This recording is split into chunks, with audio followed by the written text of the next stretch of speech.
ShivaPurana, Vidyeisvara Samhita 3.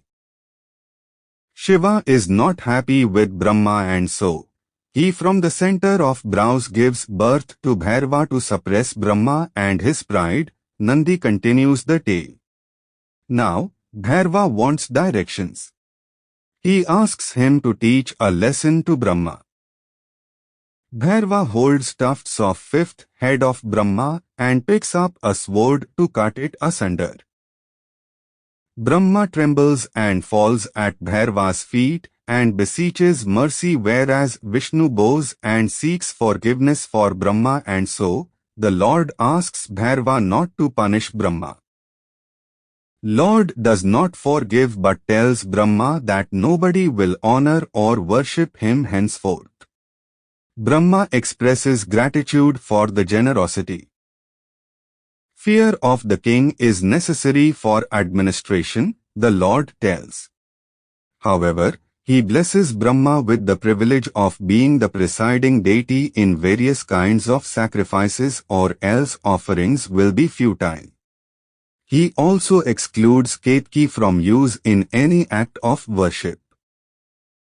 Ketaki pleads for forgiveness for the sin he commits. Lord tells he will not wear him but all others shall make use of him, and thus he blesses Ketaki, Brahma and Vishnu.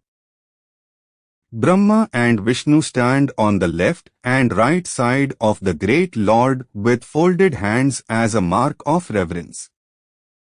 Later, the lords install the great Lord and family and worship, and thereafter offer sacred and precious gifts in personal possession, ornaments, gold, jewels, flowers, etc., including other things of divine qualities, which are even inaccessible to animals. Lord is happy and he offers gifts to attendants as per status and standing, even while Brahma and Vishnu stand before Sankara, Lord Shiva, with intense devotion. Lord is happy with adoration, eulogies of Brahma and Vishnu, and calls that day Shivratri. In future, if a man, the devotee, celebrates the day properly, prays and worships phallic and embodied image of the great Lord on Shivratri, he is fit to perform the work of great creation with a pure heart, and so he emphasizes the significance of Shivratri. Lord tells that he manifests the self in the form of pillar of fire in November to December, and so a devotee who sees the Lord with Uma and worships, he is dear to him.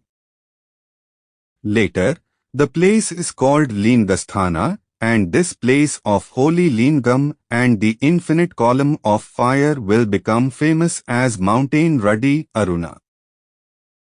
He who prays and worships at this sacred place attains salvation, the Lord tells. Later, the Lord gives life to the dead who had sacrificed their lives in the great battle, and advises the lords to abandon any dark thought of enmity, and tells he manifests in two forms, the fiery pillar and embodied form, and so are Isattva, the essence of great Lord.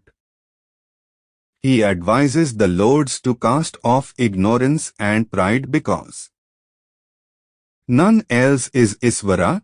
Know that he only illuminates the entire universe and blesses all. Brahma and Vishnu understand the all-pervasive influence of the great Lord and now request the Lord to expound the nature of fivefold duty.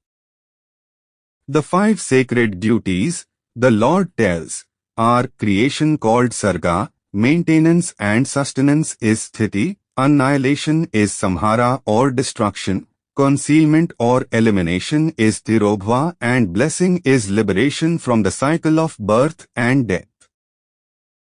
The Lord tells that he enjoys the above prerogatives and rights. The first four activities pertain to evolution of the universe, and the last one is cause of deliverance. One finds the five elements in earth, Sarga, water preservation, fire destruction, wind camouflage or elimination, and liberation anugraha, the blissful state. The elements are symbols of creation, nourishment, urge or source of thrust to activity, removal or purging, even while the firmament Lord blesses all. He further explains that he takes care of the world and its fivefold activity through four faces in four quarters or directions and the fifth in the middle. Lord tells that you do the work of creation and preservation and sow the blessings to both. Annihilation and elimination is the activity of Rudra and Mahesha. However, liberation is Lord's task. Failure to meditate on the Lord results in delusion, ignorance and false pride. It is better, in future, if Brahma and Vishnu begin to chant mantra Omkara, which is identical with the Lord, for that kills pride, arrogance, etc. Remember, the Lord tells, A originates from northern face, U from western, M from southern, and Bindu the dot from eastern face. The mystical sounds of Om, Nada comes out from the middle, and these express Om syllable. Nama and Rupa infuse mantra, it symbolizes Shiva and Shakti, and from this, the five-syllable mantra takes birth. Mantra is origin of the Vedas and many mantras, and through proper japa of mantra, one attains the objective. Omkara alone is the path to enjoyment, destination and liberation. Brahma and Vishnu are overwhelmed and eulogize the divine virtues of the great Lord, who is formless, illumination, soul of everything and gets absolute statement of clarity through prana. He is the Lord of creation and five faces, and is Panchabrahma, the Lord of fivefold functions, the great Atman and Brahma of manifold characteristics, and the great preceptor, and so they bow before the great Lord. The Lord asks the gods to undertake japa regularly of Om mantra as goddess directs, for it is identical with the Lord. For seekers of moksha, worship of embodied form is good, and for devotees of phallic form, the lingam image is very good for worship. To attain Lord's sphere, it is good to establish lingam with the chant of Omkara mantra and personified form with the five-syllable mantra, and then, after guiding the two great lords, the Supreme Lord disappears. Later, when the sage questions, Monk Sutta tells how to set up lingam or phallic form of Shiva and worship, and also speaks about the right time and place and about the nature of a devotee. Auspiciousness and aptness is essential. He tells about the virtues, qualities, size and dimensions of the sanctified place with full recognition of appropriate time.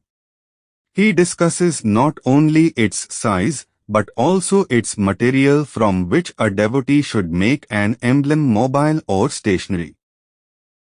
Japa of five-syllable mantra is necessary during the time of situating the images and embodied form. Prayer, worship and japa of mantra depend upon the capacity of sadhaka. The monk defines 16 types of services for worship and prayers before the mobile form of the great Lord: invocation, proper seat, water offering, washing of feet, rinsing of mouth, a rite, oil bath, offering of cloth, perfume, flowers, incense, lamps and food offering.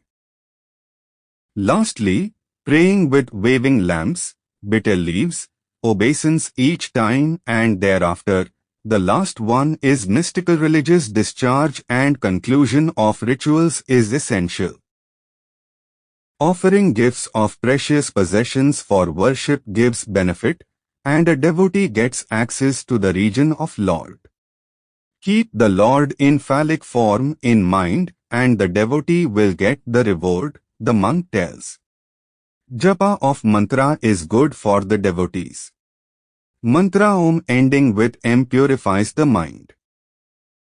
Meditation requires japa of Omkara at the mental level, or one can mutter or whisper. Each limb of mantra is effective in chant. Five-syllable mantra with the prefix Om Pranav gives the desired result and takes the devotee nearer to the district of Shiva. In fact, rites are important for the right prayer and worship to attain the right fruit. The great monk is specific about the japa of mantra and its blessing on the devotees. Number of repetition of mantra bestows fruit depending upon the purity of mind, heart, the monk tells, and therefore, the devotee attains the regions of Brahma and Shiva. Japa of Gayatri and Vedic verses with some restraints is good and one attains Shiva's region. Therefore, the monk explains in detail the attainment of fruit of japa or chant of mantra or five-syllable depending upon the genuineness of devotees. For it bestows material joys and later grants salvation to everyone, and it is obvious that a man, if resides in the temple of Shiva, shall get deliverance. For a long time, he continues to enlighten devotees of Shiva and Shakti on the practice of prayer and worship and on the chanting of mantra, for its japa is a path to divine joy and ultimate salvation. In age of Kali Yuga, correct and truthful performance of acts gives the right fruit. Now, the questions about the sacred places or temples arise where men and women can get Lord's region, and again, Monk Sutta is ready to educate sages.